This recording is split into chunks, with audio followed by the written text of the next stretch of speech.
What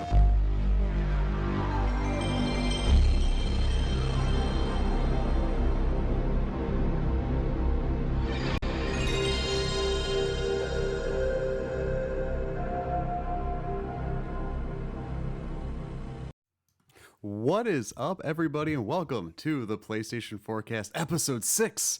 I am your host, Alex Derrickson, and first, before anything starts, I want to thank everybody. Last week was arguably really, the best week the show's ever had from one episode to recording this week's episode. It was the most amount of listens this show's ever gotten. We actually made our way to the iTunes top spot in the Games and Hobbies chart. I don't understand how that algorithm works, so I'm crediting it to some dumb luck. But it's exciting, and I wanted to thank everybody before the show even gets started on anything else here. I hope this week's episode finds you well, and see if just for stuff that I've been playing this week here. I got about another 2 hours into God of War. We're going to get into a bit more into the weeds, I think, as to why for our topic of the show. I think it's an interesting thing to discuss in terms of just growing up and still trying to retain, the love for video games and everything like that. I think a lot of people our age have the older we get. The other game I'd played was Rogue Aces. So this comes from Infinite State Games. It was published by Curve Digital. It's full disclosure, I was given a copy of the game by Curve Digital and Infinite State. So again, you don't have to listen to me if you don't want to. If you think it's a problem, neither here nor there. So what it is it's a roguelike 2D arcade dogfighter, like planes, not like the Michael Vick thing, you monster. But so I think it's like 100 missions, 100-ish. I forget what it says in the actual description for the game.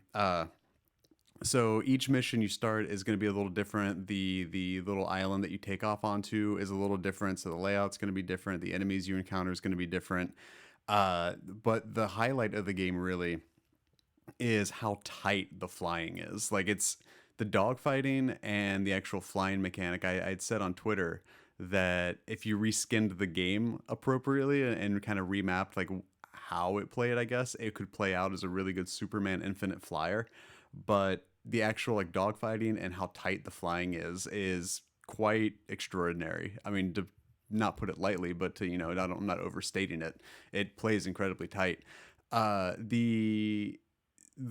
quick review here. The big detractor, I think, is the fact that it is so arcadey that there's not going to be a whole lot that you're going to do with it in a bulk period of time. Like, you're not going to sit down and accidentally put 6 hours into Rogue Aces. You might, and that's cool if that's your speed, but I don't see like a lot of people doing that. And so but the actual flying mechanic's great. Landing is very difficult. It took me a while to properly land a plane. But in terms of, if you're looking for like an arcadey, like palate cleanser kind of game, like I would put it kind of in the same vein as like a Rocket League or a Windjammers, where if you're going to sit and play for maybe 15-20 minutes, or you need a game kind of between games, Rogue Aces is really good. It's on the PS4 and the Vita. It's cross-buy too, so there is that. And for the trophy hunters, it does have a platinum. I will not be getting it. And there's a lot of game modes too that you unlock as you progress through the game. One of them is hot potato. This is the other mode I've unlocked. So as you're flying, you can eject from your own plane into an enemy plane, and then you slam the throttle so it doesn't stall. But if you hijack enough in a row, you unlock hot potato mode, and which is just like these little micro games. You have 10 seconds. There's a bomb on your plane. You have 10 seconds to jump from plane to plane. And try and chain them all together. So that's Rogue Aces. Like I said, thank you again to Curve Digital and Infinite State for the copy. I'm enjoying it. It's going to be a game that I definitely play on the bus a lot to and from my job. As much as I would love for this to be my job, it's not. And I get to play Rogue Aces though on the plane in the morning. So check it out if that thing seems like it's up your alley. I would definitely look into it. The other thing I had spent some time into was the Detroit Become Human demo. So that came out right after I recorded last week's episode. So I finally got into that last night. Okay, so there's not a lot to unpack with it, but I think in terms of when we're living in this era where games promote every decision matters, every choice the player makes a difference, I feel like Detroit's going to be the game that's genuinely kind of like honest with that. I think there's a lot of agency for replayability, and I think there's a lot of encouragement for, the decisions you make actually having an effect on the end result. So the demo is the Connor hostage mission, which we saw briefly at E3 2016, and then more robustly and more in a complete fashion at PSX last year.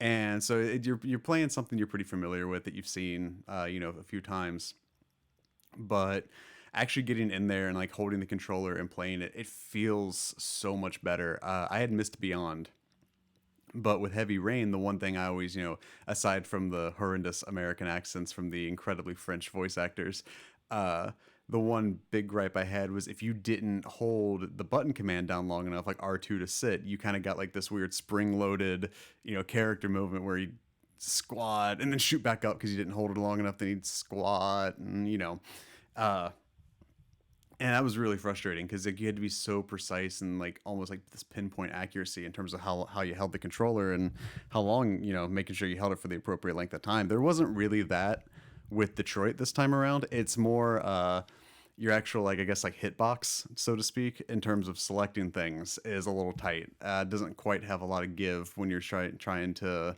select something. From there, uh, played it a little bit. I played it once, which I'll get to in a second.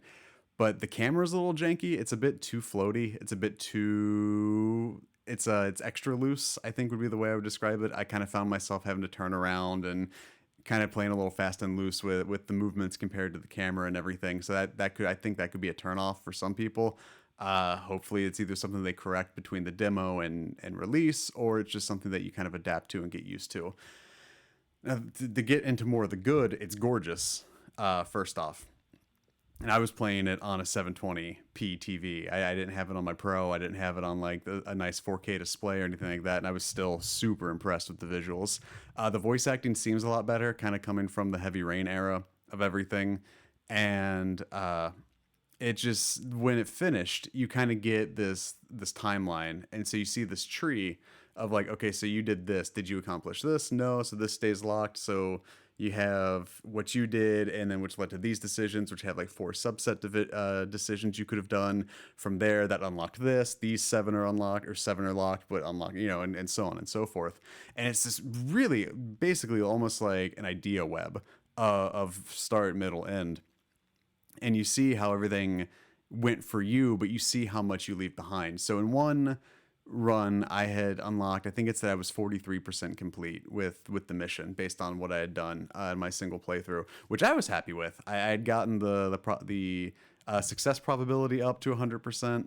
And I think I only left a couple objectives behind, but it throws the pressure on you. Like I was investigating a corpse, and it was immediately just like every second counts. So the longer you take, the more stuff can happen that could negatively impact like what you're trying to accomplish. So it seems like there's a lot of not there's a good give and take. It seems like a good balance in terms of, what you're able to do based off what it gives you, and then, also kind of not letting you really like go like balls to the wall with, trying to get everything done. It leaves a lot of room for you to go back to it, and I think I will too. Now, I had done all of these. I had done Rogue Aces, and I had done Detroit Become Human, and I'd done a little bit more vlog games, Epic Dumpster Bear, Dumpster Fire Redux, as little Let's Play videos to break out over the course of the week for you guys, because I wanna up the YouTube content. You all have treated me so well with this show, and I'm so very grateful. I wanted to start doing some more and getting more involved with the community of PlayStation and YouTube and things like that. And I went to go play everything back before I uploaded it, and there was just a shit ton of dropped frames and lag, so it was all unusable, and I got real sad. But we'll get there. We'll get there. I'll up the power on the laptop. I'll do what I got to do, because this is the PlayStation Forecast, and it does come to you each and every Tuesday at 9 a.m. Eastern Standard Time on various services like YouTube and podcast services around the globe, including iTunes and Google Play and TuneIn and Overcast and iHeartRadio. If you want to listen to it, you've got it, unless it's Spotify or SoundCloud right now. But those are bridges I'm working on crossing. And if you like it, but you're tired of just hearing my voice, you can write into the show at psforums.pressxtoalex.com, where you can give me any questions, comments, concerns, bits of news, anything you'd like to see on the show. You can always submit it, and it might, probably will, end up in the broadcast. If you want to support the show, it is entirely self-funded, and I don't have a Patreon because I don't have those sea legs. I don't have that traction. You know, I'm not trying to kick some sort of money-making hornet's nest here this early. Of course, I would love to. Not there yet. The best way to support the show is going to iTunes and going to YouTube, clicking subscribe, leaving a review, thumbing up the videos, whatever you got to do to show your support. It goes a long way for me, as shown by weeks like this past week, where you guys got it to *1 in games and hobbies, and that's awesome. And I would love to keep repeating that, because more eyes equal more hearts or something. I don't got a whole tagline for that, but that's the opener. That's the rigmarole. Without further ado, let's get into the news. I hand wrote the notes today. Not hand wrote, hand typed. First bit of news comes by way of the Rockstar Games official Twitter. We've got a new Red Dead Redemption 2 trailer coming. So all the tweet said was Red Dead Redemption 2 official trailer number 3 coming Wednesday, May 2nd at 11 a.m. Eastern. Those Rockstar boys know how to hype a game, don't they?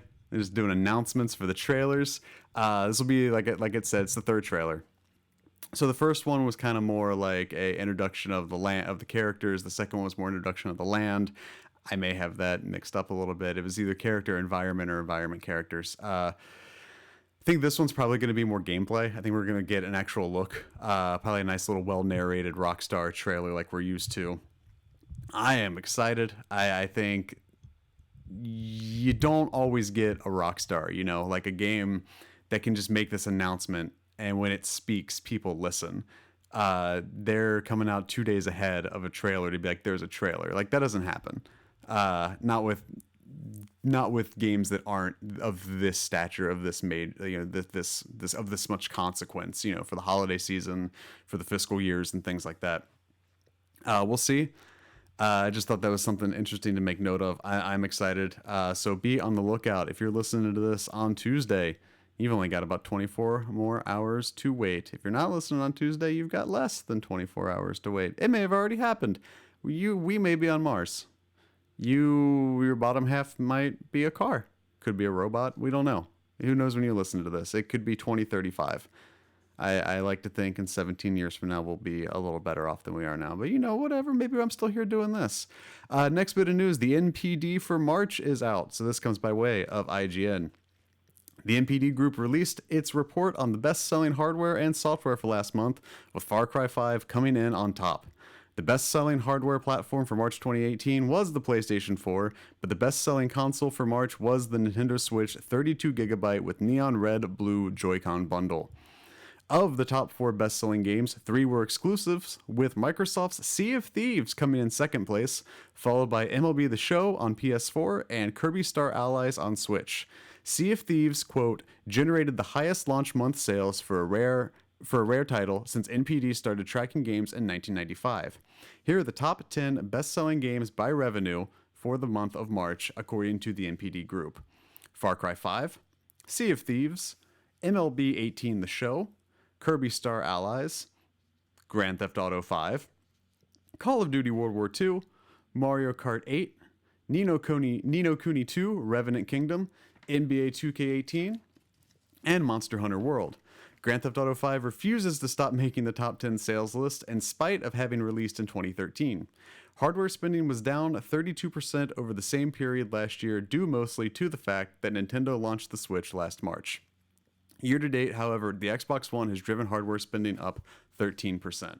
So, a few things to unpack there. I had talked earlier in the month about how I was a little disappointed to not see Ni no Kuni 2 on the PSN store downloads. You know, it wasn't one of the highest downloaded games for the month. Excuse me. And I kind of talked about how I was a little disheartened by that because, you know, I'd like to think there was a big market there for it, but I said we'd see how the NPD looks. So it definitely seems like it has more of a calling in the physical realm. Wasn't a digital sale game, and that was something I kind of figured. It seems like most JRPGs do better physically than they do digitally. Explain that to me. I would love to know. I'm not a big JRPG guy, so I love the art of Ni no Kuni. I played a good chunk of the first one, but it's just I don't have that much time, you know. A couple other things I wanted to note. Ubisoft continues to just knock it out of the park, man. You know what I mean. Far Cry 5, another top seller for them. So it kind of falls under there's recent successful string of releases. So you've got Far Cry 5, you've got The Division, you've got Ghost Recon Wildlands, you've got The Division 2 coming up.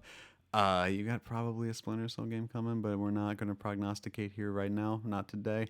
You had South Park, For Honor. So Ubisoft, Rainbow Six Siege, Ubisoft just keeps churning out like these hit after hit after hit, both commercial and critical. And even if the games aren't wholly successful at launch, they stick with them, and there's that dedicated player base, and there's that group of people that just want to play that game, and they want to be there, and they want to be in that community, and to stay as entrenched as they are with the people that love their games as much as they do. That's big. And to see them come out on top with another release like Far Cry, which was only out for a few days in March, that's great. I'm super excited for Ubisoft. Congratulations to Microsoft for the success of Sea of Thieves. They need more exclusives. That I don't think that factors in the availability it had on Game Pass either. So if that's the case, I'm sure those numbers are not inaccurate, but in terms of physical sales, it's good. But you've got to factor in the people that played it on Game Pass, that had that early access to it and things like that too. I mean, no one. I know it's a PlayStation centric show, right? I don't want to see Microsoft go under. I don't want to see there not be an Xbox. Rising tide raises all ships. Iron sharpens iron. I want them to do well because I think there's a good market for multiple systems, and we've seen that with the success of the Switch. It's just they stumbled out the gate, and I think they're still trying to pick up, and they're still trying to find that identity, but they kind of like broke their gate right out front, and they're still trying to catch up for that. They're making up for missed time, and it's just, I don't know if it's too late, but seeing the hardware sales being driven up by them by 13%, I think is exciting. It's good to see. So congrats to them. Grand Theft Auto 5, not going anywhere. NBA 2K18, it's the playoffs, not going anywhere. Also nice to see another Nintendo exclusive make the list with Kirby. There's a lot to be pleased with here. The PlayStation sales being up is always good.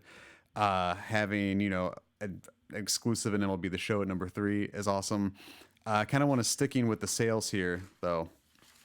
The next item is that the PlayStation 4 sales have passed 75 million in another strong year for Sony. This comes by way of GamesIndustry.biz.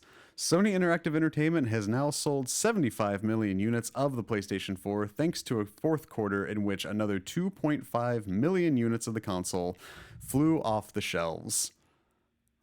According to the figures released by Sony, the PlayStation 4 has sold through 73.6 million units as of December 31st, 2017. A further 2.5 million units were sold in the quarter ended March 31st. Were sold in the quarter that ended March 31st, 2018, resulting in a combined total of 76.1 million. The 2.5 million PlayStation 4s sold in the quarter represented a decrease for Sony Interactive Entertainment, which sold 2.9 million in the prior quarter. Full game software sales were up, however, from 50 million to 52 million, with 43% of them sold digitally, up from 37% a year ago. These trends were reflected in the company's full-year results, with PS4 hardware sales declining from 20 million to 19 million. Full game software sales were up 246.9 million, a significant increase over the 217.9 million in the previous year, with 32% of those sold digitally, up from 27%. Sony can expect another strong Q1 from software sales in particular, with the new God of War title receiving both rave reviews and a very strong commercial reception. Perhaps the most impressive growth was in the subscribers to PlayStation Plus. At the end of Q4 in 2017, the service had 26.4 million subscribers. At the end of Q4 in 2018, it had 34.2 million subscribers, an increase of 23%. Across the entire year, the Game and Network Service Division earned 1.94 trillion yen, a year-on-year increase of 18%. Operating income also rose by 31% to 178 billion yen. In materials related alongside the results, Sony listed a decrease in PS4 hardware sales as a limiting factor, which was more than offset by the positive of rising software and network sales trends that it expects to continue in the current fiscal year. For the financial year ending in March 2019, Sony Games business expects to earn 1.9 trillion yen in revenue and 190 billion yen in operating income and sell 16 million units of the PS4. So, continued success this console generation. But you see those numbers, and I remember, working in the gaming retail space leading up to the release of these systems, even in 2008, 2009, then subsequently in 2012, 2011 too, where you constantly heard people being like, "Oh, is the console generation dead?" Or no one's gonna buy consoles. No one's gonna buy consoles anymore. And like, just fuck you, you're wrong. Like, if that's one thing that's been evident, is you can sit there and shout from your rooftop in your mountain with your goddamn stone tablets telling me that nobody wants to play console games, that PC's the future or whatever. It's not. There's still a market there. And granted, we're moving into the realm of iterative hardware. And that's kind of these uncharted waters that we're sailing into currently. It's interesting to see that even the hardware sales are down, whether that's a contributing factor to the fact that it's just selling so much. It's kind of great to see old Sony back. There's so much tied to the PS3 launch with the cell processor and the weird crying stigmata baby commercials. And all the other nonsense of the "you'll get a second job because it's $600 and you love Sony," to transitioning into the Kevin Butler era with the "it only does everything" campaign, and really expressing like the PS3's capabilities to the point where, if you look up the sales numbers at the end of that console generation, they're very close to PS3 and Xbox 360, despite the fact that Xbox was able to kind of run away. They had a year head start, and they were able to run away from, 2006, 7, 8, partially 9. Then you remember the 23-day PSN outage, in 2011, which didn't help matters. And the fact that that slowed, I think, any momentum that you would have seen. Sony's just really firing all cylinders with this console generation. It's good to see. It's good to see that kind of like company learn from their mistakes. And I think, going back to Microsoft a little bit, you're going to have a more humble Microsoft when it comes time for this system generation to sunset and move into whatever the next systems are going to be with the PS5 and whatever, Xbox number system is going to be.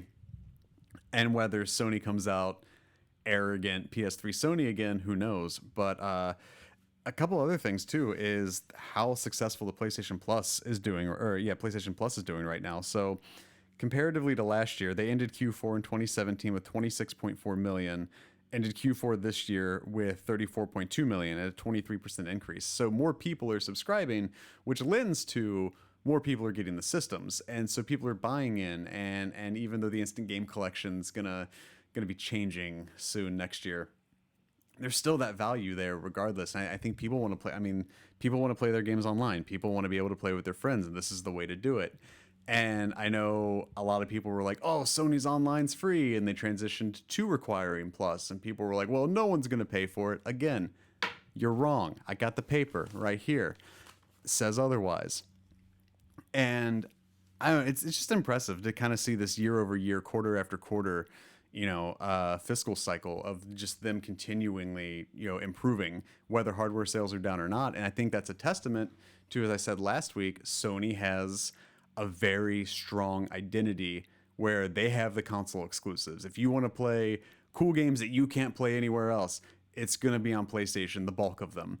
And from there, you're pushing in by having everyone buy into your brand, everyone buying into your identity, into, you want Uncharted, you want Horizon, you want Dreams, you want whatever. The third-party games are going to come too. And you're seeing that with the marketing deals for Battlefront, for Red Dead, for Destiny, for Call of Duty. Like, the shift was there, and it's encouraging the third party sales, which by having a strong first party lineup and the strongest first party roster of dev teams, including the XDev initiative, you're only going to draw the third party in closer, and that's where everybody's going to go. And we're seeing that here in the numbers. So just hope they keep it up. I'm excited for E3 this year as we start itching ever so close to June. So I hope they keep up the good work. It's exciting to see. I hope the Switch is continuing to do well. Like I said, I want everyone to do well. I don't want anyone to think that just because I'm here wearing this PlayStation shirt on this PlayStation show that I want Microsoft to go eat shit. I don't. I want them to do well. I want Sea of Thieves to do well. I want Scalebound to come out somehow. I don't know. I want everyone to do well. Because when they do well, we do well, and gamers win, and that's the important thing. Next news. CD Projekt Red RPG confirmed for E3 2018. This comes also by way of IGN. A role-playing game from CD Projekt Red will indeed be at this year's Electronic Entertainment Expo. According to the official E3 2018 exhibitor directory, CD Projekt Red will be in attendance with an unspecified RPG for PS4, Xbox One, and PC. The game in question is almost certainly Cyberpunk 2077, which we heard earlier this year will likely be at E3 2018 and is among the games rumored to appear at this year's Expo. Last month, CD Projekt Red opened a new studio in Wrocław, Poland, to aid in the development of Cyberpunk 2077. The open-world RPG, which won't feature any microtransactions, is said to be even more ambitious than the studio's prior role-playing epic, The Witcher 3. I love that we live in a time where we have to, subtly be like, won't have any microtransactions! That's a link to a whole other article, Jesus, what a time. So, as the mobile market just proliferates the console market here with microtransactions. Cool. I did not expect that. I thought maybe we might see a vertical slice, not even a vertical slice, maybe just a 5-second teaser. I don't think the game is this year at all. I think barely next year. They've even said before they could see it as being a cross-generational game, whether that's on PS4 in 2019 and then PS5 in 2020 as a HD remaster, higher def remaster, HR def remaster. I don't know, but if they're already talking about it being kind of cross-generational, I still think we're a year and a half away from that. The Witcher was such a large game, and if this is planning to be more ambitious, then it's going to be larger and be stronger. So, I don't know. I missed The Witcher. It's far. That's not a game that I'm not going to get time to play ever. I was overwhelmed just when someone was like, it's 100 hours and you could just be in the main world. It's like, I don't have that time. So I will see. We'll see what they bring out. This could be a game that we see at the Microsoft conference. I don't know if we'll have it at Sony's conference. I think it would behoove Microsoft to maybe swoop in there and be like, hey, CD Projekt Red, here's a bus of money. Here's a big old bus and boat and tractor full of American dollars. Please have your game at our conference. Marketing deals, please. I think that would do them some good, but we'll see. E3 is not too far away. It's 6 weeks? That's scary. But yeah, so CD Projekt Red will probably have Cyberpunk 2077 at E3 this year. Who knows how far along that game actually is. Next news is the May PlayStation Plus games have been announced.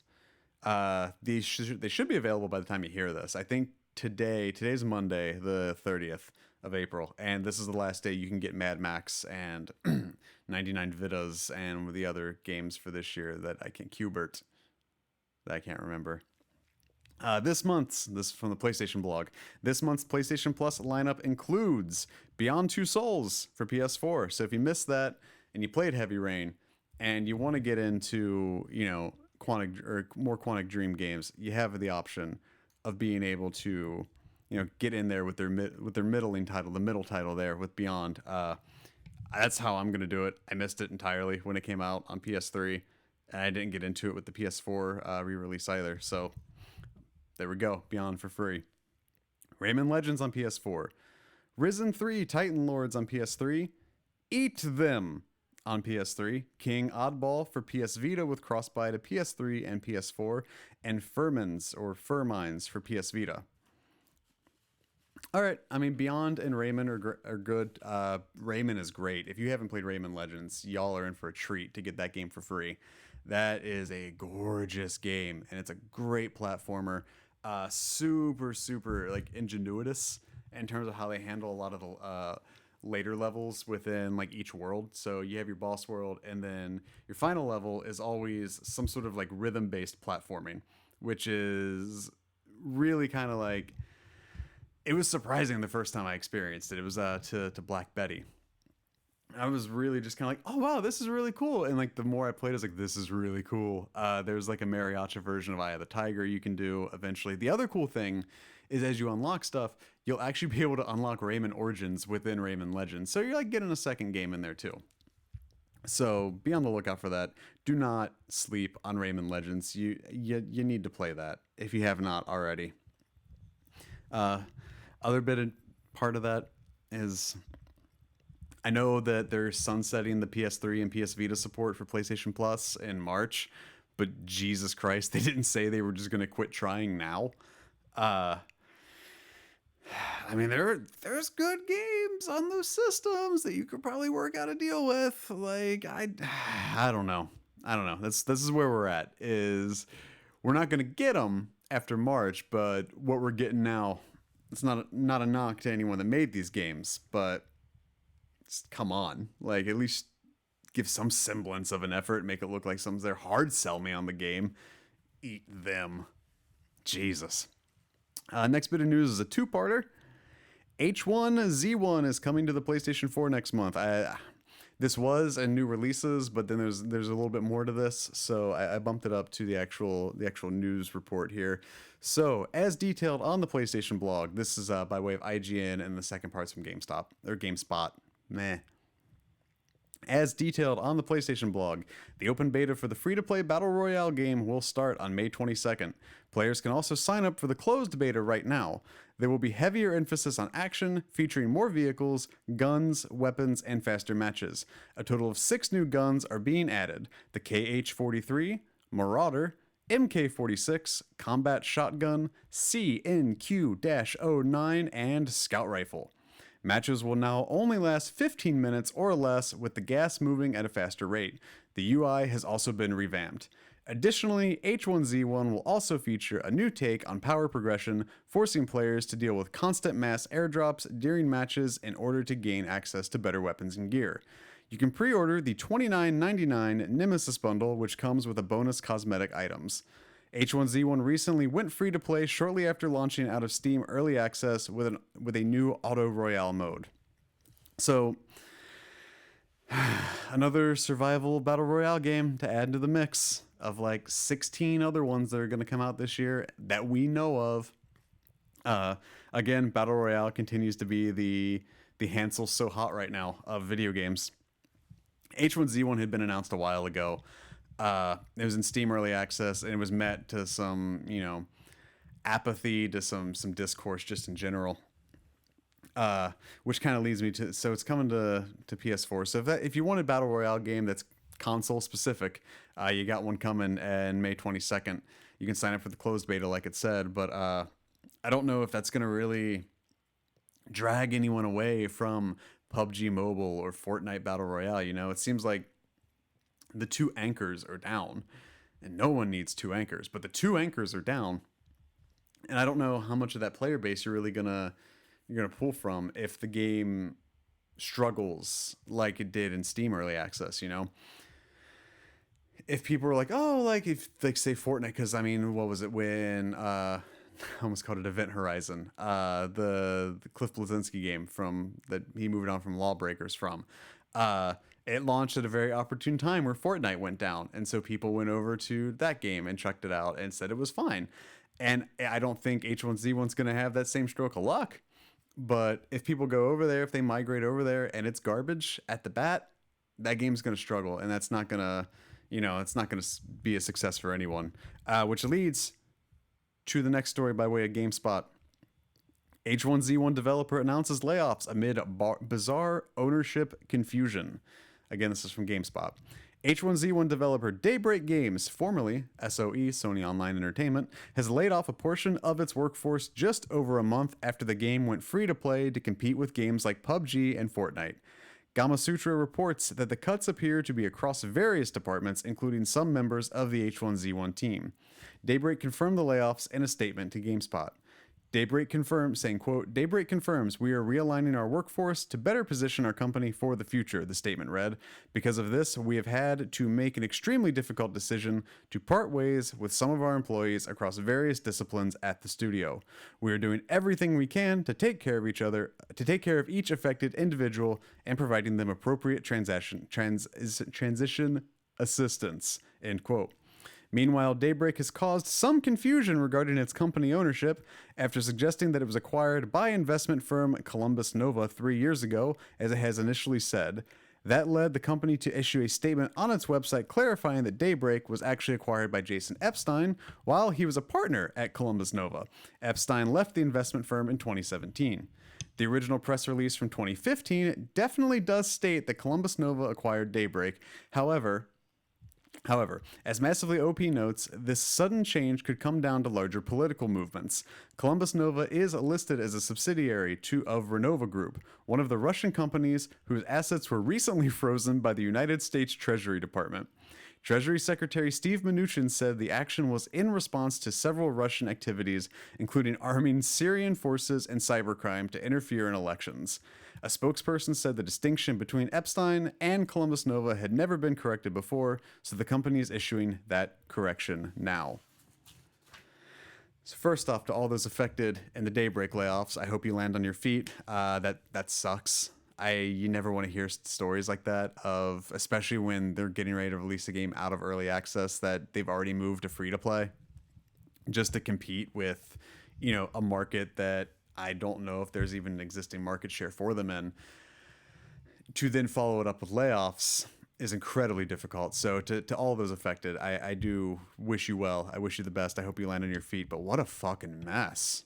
So they get acquired by Columbus Nova, then moved to being under Jason Epstein, and Columbus Nova is part of a Russian oligarchy that is being sanctioned for assisting in the arming of Syria.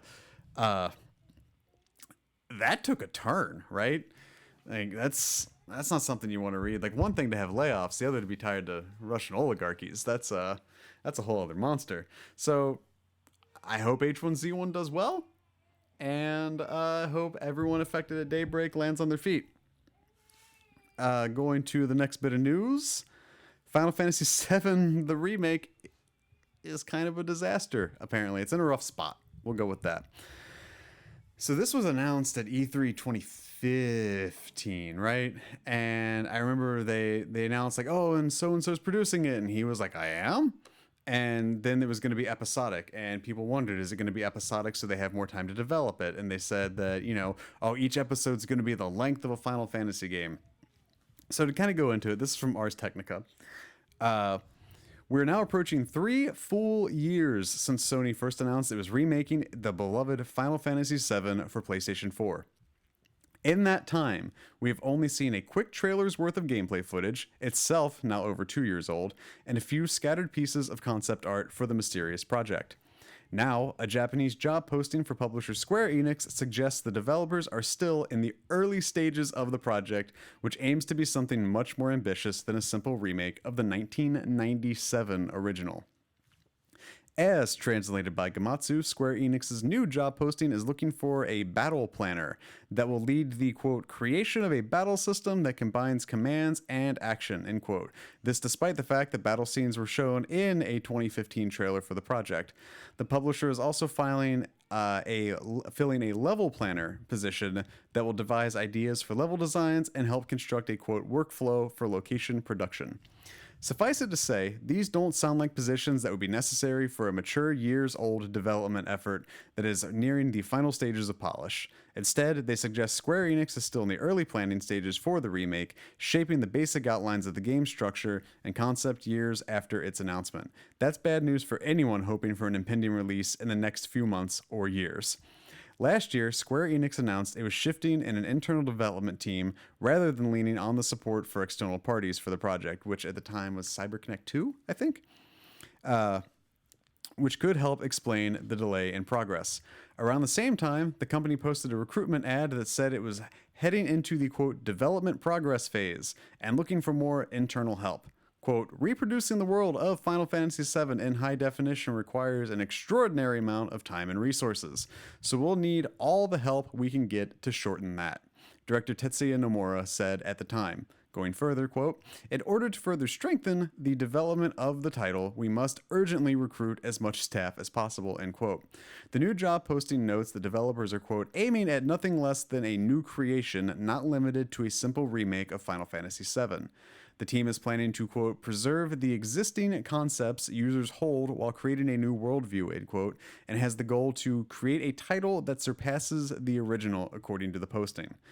That echoes ambitious talk for the remake project going back to 2015, when Nomura said in an interview that the game won't be a simple remake and promised more work being done on the original story. In a separate 2015 interview, Nomura noted that there certainly are some staff who put too much of a focus on the sevenness and are resistant to changing it. I've got a lot of attachment to 7 myself, but those feelings are being trapped by the Final Fantasy of the past are two separate things. These feelings and being trapped by the Final, yeah, they're two separate things. So, speaking of messes, and it's not a Russian oligarchy, but geez, God. Okay, so announced in 2015, everyone was super excited. They put out the version you could just download on PS4. Then it was moved to being episodic, and it's never really been heard from since, aside from the trailer and some concept art. And now we're here. There's been speculation on an AMA that they basically scrapped all of CyberConnect 2. I hope that's right. CyberConnect 2's work, and moving wholly internal with a Square Enix development team. I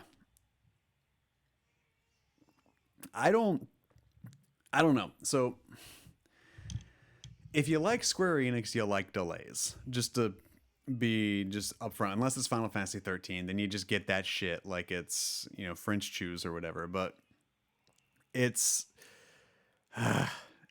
Kingdom Hearts 3 delayed, Final Fantasy 15 delayed. This Final Fantasy VII remake does not seem it's any different. It's within the complete and total structure that is the Square Enix dev team or dev cycle, I guess, of just like announce it too early. Nah, we'll get it. It's frustrating. It's frustrating, I think, for fans of Final Fantasy VII that are wanting that remake that may never see the light of day. If Square were to come out and cancel it, granted, they're not going to like walk out on E3 stage and be like, that thing we talked about. But if this low key gets canceled, I wouldn't be surprised. This seems like it's a disaster. It doesn't need to happen. First off, just, I don't know, make a 7-2, make an Advent Children follow up, like whatever, like do something. You don't have to remake the game just because it was good and just because people loved it. Like there's better things you can do for your team. There's better things you can do with your time. And to keep possibly trying at something that isn't working is the literal definition of insanity. And you're just going to make that player base wait. And it's going to be 2020, 2021. Like when? There's not even a window. There's no way Square Enix could walk out in June on an E3 stage and be like, Episode 1, fall of 2019, unless it's just trash. And I don't know where you go from here with it. I think it's a bummer to people who are looking forward to it, but this is why you don't announce games before you've even started them. Like you can't just go out and announce that you're going to go do something. I can't walk outside and be like, I'm going to be 6'2" in a week. No, I'm not. I'm 30 years old. I'm done growing. I am this average 5'10" boy you see in front of you. I can't change that. And to announce things that you don't know if you're going to be able to do, when it's just a concept, when it's just this like you barely have even any visuals for it. If you're gonna bite something off, make sure you can chew it. And Square seems to, if they're not releasing Tomb Raider alongside an incredibly packed month of games, they're delaying a JRPG. And that's frustrating because I love Square Enix. I really do like their games. I think they do great work. A lot of their games have like emotional sentiment to me, and to see them back in like the Squaresoft days, to see them now just try to do so much fan service when they don't have the ability to follow through outside of like Go games, which are great, but I don't know. I just either cancel it or just don't talk about it ever again until you've got a date for all the episodes. Like I don't know. It's where we're at. It's a mess. It's a mess. It does not seem like it's far along at all. And if it's anywhere before 2021 on PS5, I will be shell shocked. But moving on. Got some new games and new dates for you. Mostly new dates for you. Adventure Time, Pirates of the Enchiridion comes out July 17th. Now I'm excited for this. I love Adventure Time. I'm lapsed. I got about 22 hours of catch up to do before the series finale. But whatever.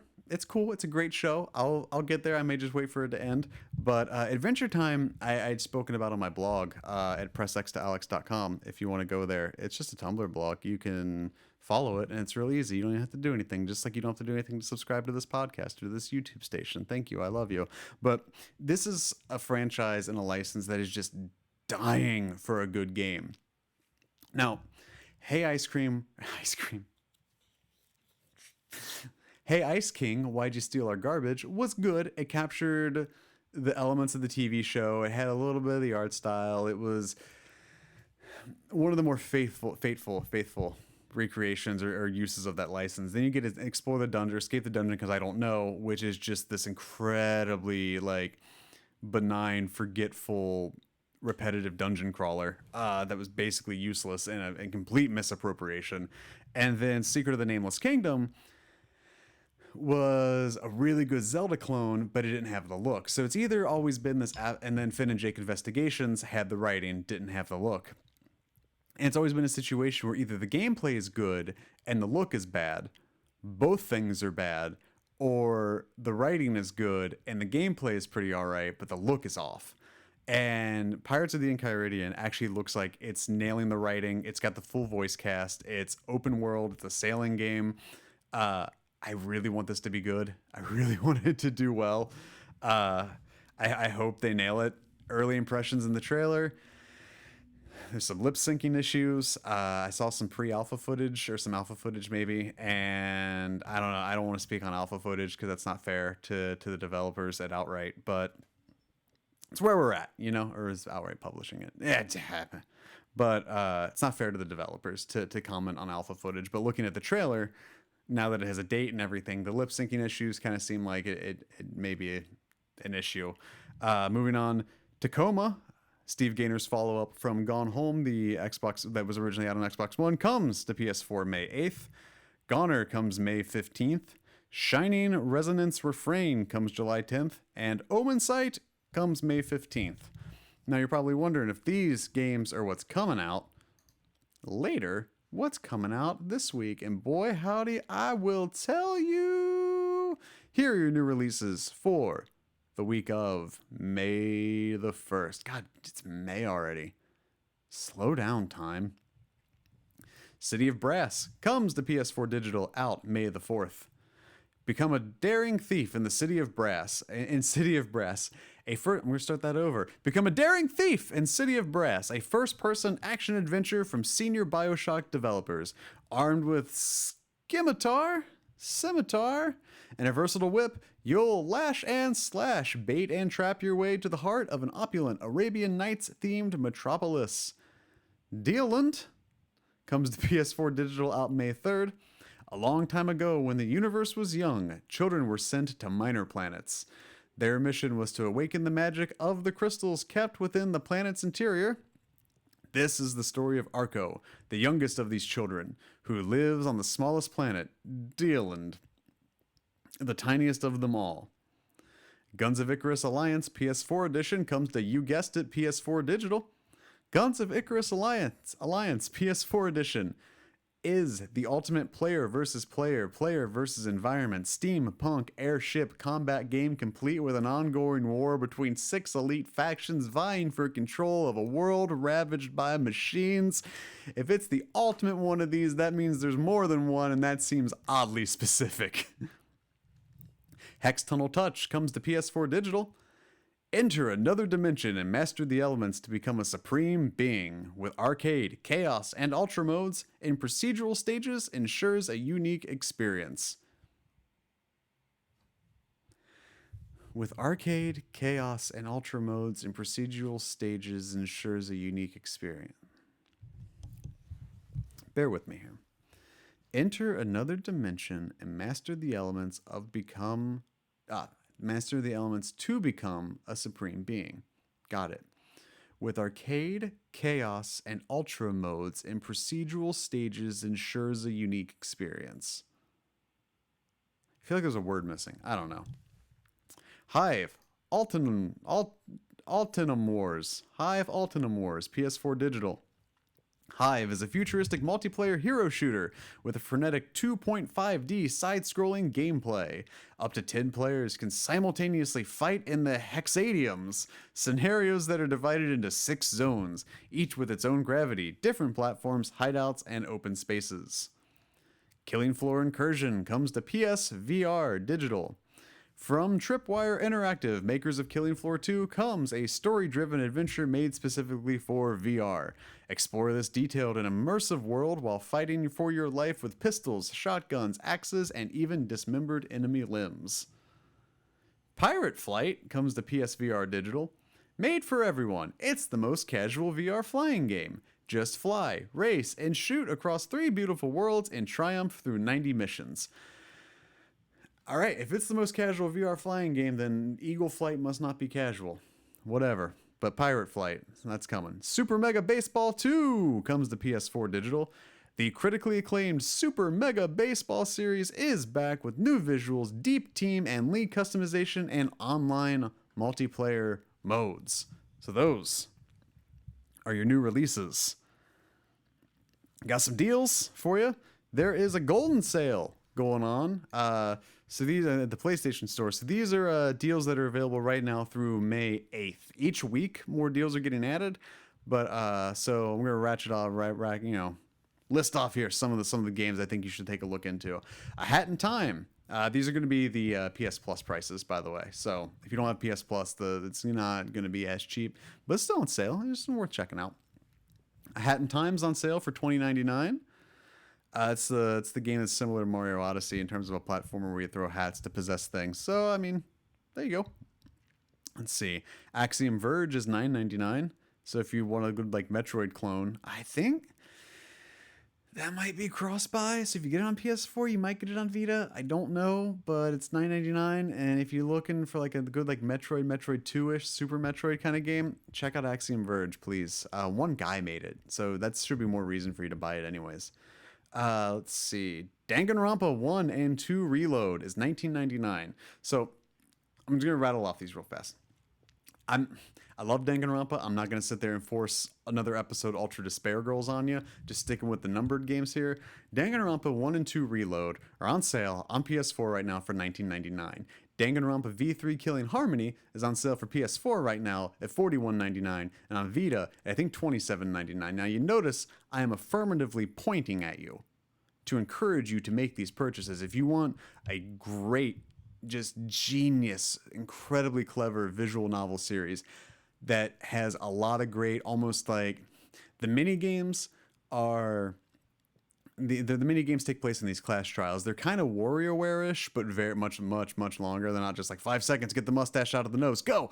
It's there's a bit more meat to it, but incredibly clever, great villain, great well thought out characters. I preach at the altar of Danganronpa as often as I can. They're great Vita games. They're great PS4 games. So please, if you've ever thought about playing the Danganronpa games, for $20, you can jump into the first 2 on PS4 and never look back because they're fucking weird and they're great and I love them. If you're unfamiliar with them, side note, sidebar, Danganronpa, I'll give you the elevator pitch of the first game. So in Danganronpa 1, you play as Makoto Naegi,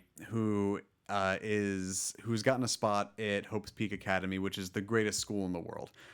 Basically, if you graduate from Hope's Peak, you are set for life. But Hope's Peak students are the best at whatever it is they do. They're considered ultimates. So it's going to be like ultimate baseball player, ultimate Yakuza boss, which is in Danganronpa 2, ultimate moral compass, ultimate singer, things like this. Makoto is the ultimate lucky student. So basically, he is a totally average guy that won a lottery to go there. So he steps into the school. He passes out. He wakes up. He wakes up amongst all of the other students who also walked into the school and passed out. They've all forgotten their memories, as one does in these visual novel games. It seems to be a recurring theme. But the school has been taken over by a murderous robot bear named Monokuma. Now, Monokuma pressures the kids to start killing each other to escape the school. So when a student gets murdered by another student, you get to do there's some investigating. So there's like day-to-day stuff where it's just like walk around, get to know your classmates. Then once the murder happens, you investigate the murder. Once you collect all the clues, you go to the trial, which is where the big meat of the game is, where you do these mini games, from your clues and interviews and cross examinations, you deduce who the murderer is. But if the murderer gets away with it, they get out of the school, everybody dies.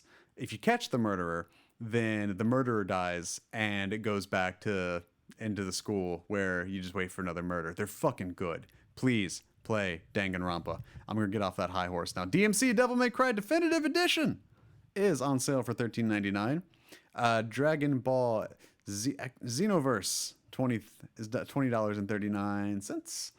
Xenoverse 2 Deluxe Edition is $30.59. If you're into the Earth Defense Force games, you can get 4.1 for $17.99. Let's go. Let's keep looking here. Final Fantasy 15 Royal Edition is $33.49. Gravity Rush Remastered is $8.99. That's a steal. If you want a pigeon dating simulator, Hatful Boyfriend is $2.99. I think that is cross-buy. Motherfucking Knack is $3.99. Monster Hunter World is on sale for $44.99. You can get the World Deluxe kit for $11.24. The World Deluxe Digital Edition is $52.49. Some Naruto games. Nier Automata. You have to, I don't remember. $29.99. Let's see. Persona 5 is on sale for $26.99. Let's see. Rainbow Moon, $4.49. Res Infinite on VR is $14.99. Salt and Sanctuary is $8.99.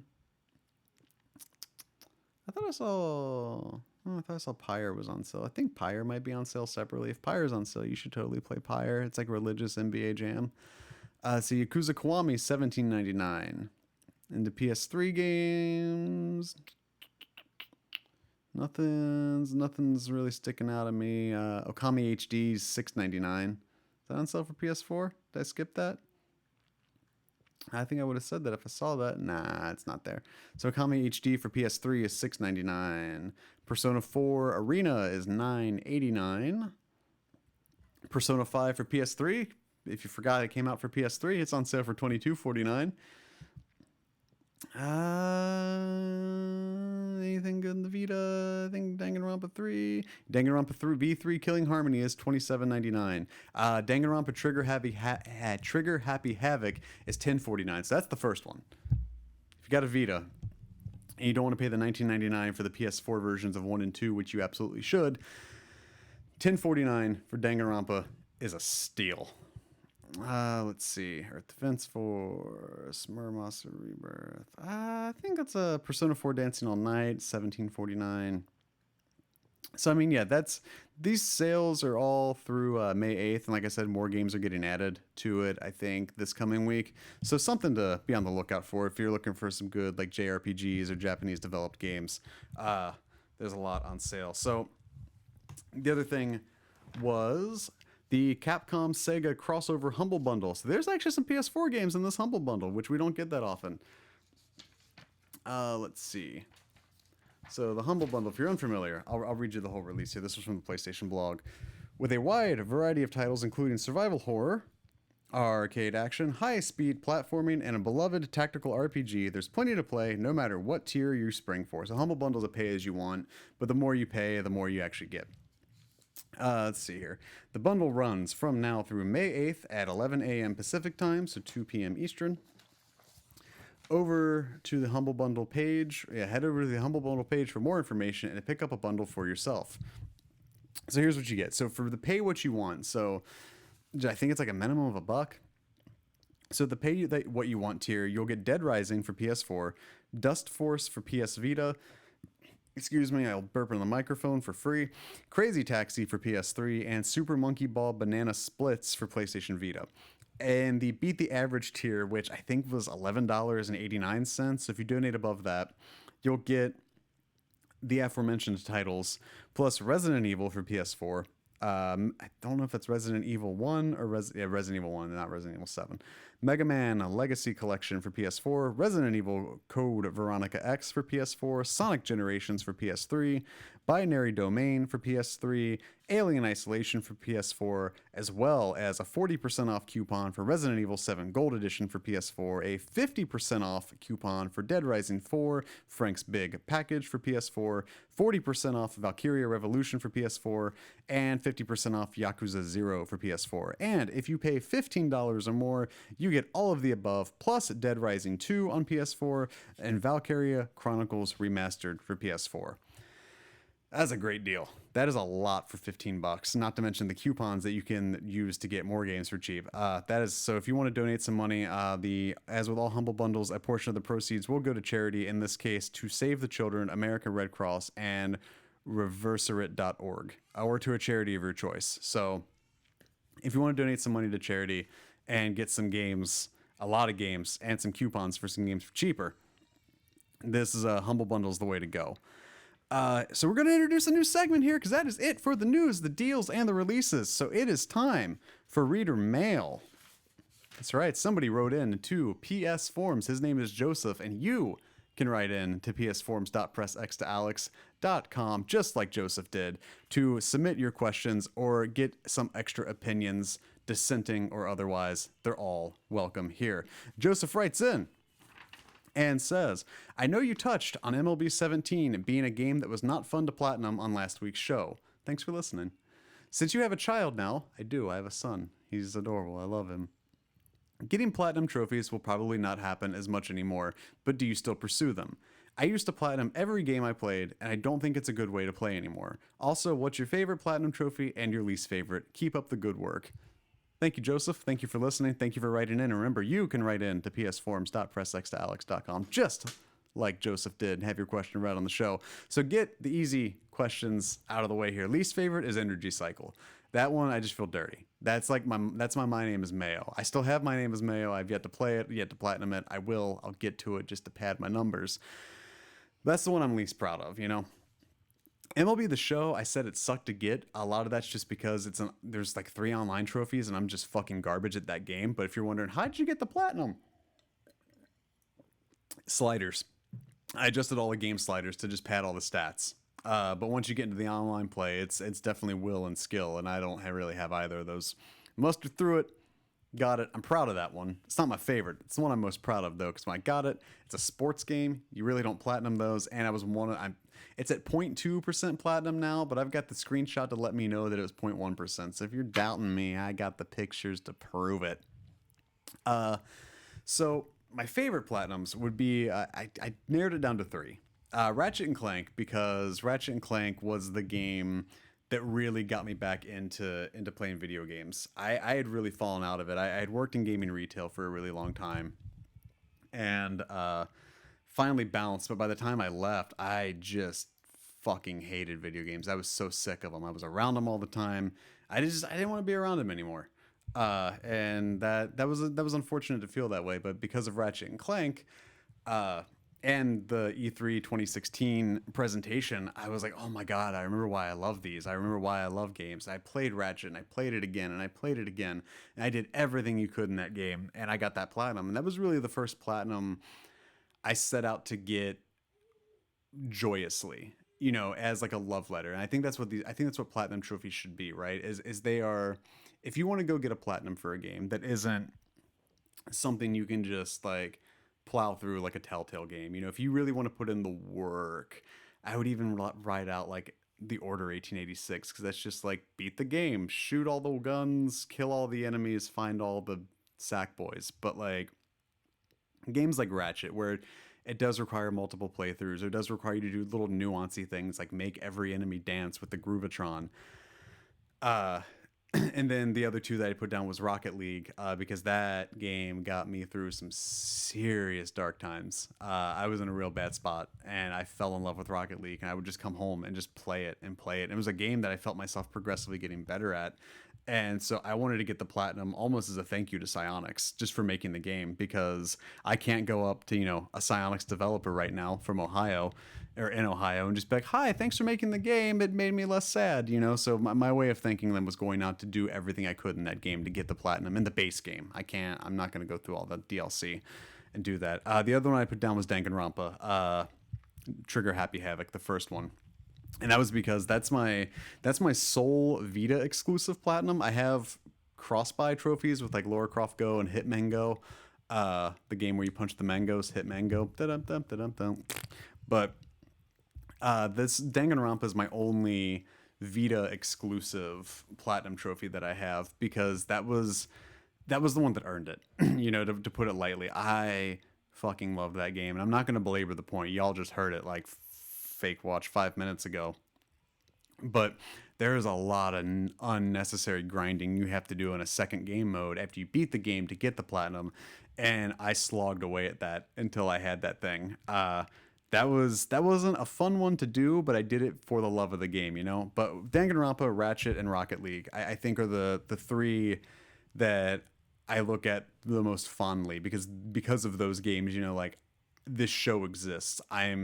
I like getting trophies. I like doing these love letters to games as like a thank you, to be like, yeah, look, I loved your game so much, there's nothing else I can do in it, you know. As far as having a baby and playing games, not only are platinums, you know, going to be few and far between, and that's why I'm more okay. So last year, to kind of paint a picture, last year my goal was to get 12 platinums in 12 months. I had rules to that, though, because I didn't want to just do Energy Cycle or My Name is Mayo and get 2 platinums from one game, you know. So I wrote down my rules for my trophy Bible in case anyone was curious here. So when I was doing my 12 platinums in 12 months, the easiest ones could not be specifically built for easy platinums. So that ruled out your 1,005-star puzzle top-rated games, your My Name is Mayos, your Energy Cycles, anything with exploits or things like that. Preferably one playthrough, just because time. If it were multiple playthroughs, I didn't want to really spend more than like 3 runs through it in 12 hours. Ratchet was an exception because the other playthroughs were like 2 hours, maybe. Or like a light new game plus mode, like that's where Ratchet came in. Nothing that I don't want to platinum a game that's going to detract from my experience from playing it. So like when I went and got the platinum for Horizon, there were parts of me where I'm just like, another metal flower, another coffee mug, you know. But it was the Watchers and those lookout points that added so much to the story, and like I was so in love with that universe. I wanted to explore every fathomable inch of it that I could, so much so that I'm putting off on playing Frozen Wilds until I really want to like jump back into that world, because I know once I'm in it again. Games like God of War, I don't know if I'm gonna platinum, because I don't want my memory of that game to be sullied by having to go back and do stuff that I may not want to do, or stuff that may take away from my overall experience with the game. So let's go a step further. So nothing that detracts from my time with it. Some platinums are love letters to games like Danganronpa, Ratchet, Horizon. Horizon and I think South Park Fractured But Whole were 2 of the best trophy lists of last year, because nothing about those games would like... There was nothing really you couldn't do in a single playthrough, and it was just like, if you really loved the game, you were going to find a lot of that stuff anyways. MLB The Show, percentage-wise, was my most impressive at 0.1% of the time. And like I said, I'm awful at those games, and I had to play online, so it was a little bit of luck, and which added to the pressure. And it was just kind of like, playing these like 3 inning games of just like strike out, hit a home run, quit. Okay, let's go do another thing. Strike out a guy with the same name, quit, go do something else. Now spend 2 hours in this mode, get all the trophies for this mode, move to the next mode, do all this. And it's just, I don't want to do that. It took away from the fun of having a baseball video game, which don't hold up for a long time. Like if you don't really have somebody to play with, if you don't play games online like I don't, it's not going to do a lot of good for you to just play a game that's better with more than one person by yourself. So for me, to answer your question, Joseph, having a kid is put platinums pretty much out of the question. Telltale games, I'll get them just because I can do them in one playthrough. I can do them in one sitting, and it's not going to take away from my experience. The platinum is the experience. It is the completion of the game, right? Stuff like Burly Minute C was something that took 3 hours. So there was just one Saturday, I woke up a little early. I grabbed my Vita, hashtag Vita lives, and played Burly Minute C 12 times. Got all the outcomes. Energy Cycle was one I didn't mind exploiting. If I have that itch or like that burning desire to go platinum a game, I have My Name is Mayo if I want to do it. I have stuff like Oxenfree. I have Life is Strange Before the Storm. I have games that are kind of sitting in my backlog just waiting for me to have the time to do them and to explore, to find the graffitis in Before the Storm, to play the story, experience the game in a universe that I really did love when I platinumed Life is Strange. So you just, as you get older, right, it's difficult because you don't have the same amount of time. And when you have a kid, especially in general, ostensibly your life is over, to put it bluntly. You're not living your life anymore. You're living a life for someone else. And gaming and getting older, you have less time. You have fewer hours in the day because, you've got a day job. And unless your day job is games, you've got a finite window. And then once you get married, you're sharing your time, you're sharing your space with someone that you love more than games, hopefully. And hopefully they respect, though, that if you're like, hey, I want to go play, and this is what makes my wife so great, like I can look at her and just like, hey, like I want to play Uncharted or I want to play God of War. And she's like, that's fine. Like I make sure there's nothing that she needs from me, that the kiddo's under control, like, nothing's too nuts. And I can go up and, for a couple hours, I get to do this show every week and I get to talk to you guys and we get to share a love for something, like PlayStation and like games. And it's something I'm excited to pass down to him when he's older. It's the games, not the show. The show's not going to get on my fucking hands. You kidding me? But it's, you have less time. So you have to pick your spots and you have to really make sure if you're going to sit down and you want to platinum a game that it is worth it. And like stuff like Enemy Within with Batman, like the platinum was just finishing the game. Like it was a low effort. Burly Minute C. It was a game I wanted to play. It was an easy platinum. I sat down and I knocked it out. It didn't detract from the experience. Every playthrough was just a little variation of the same.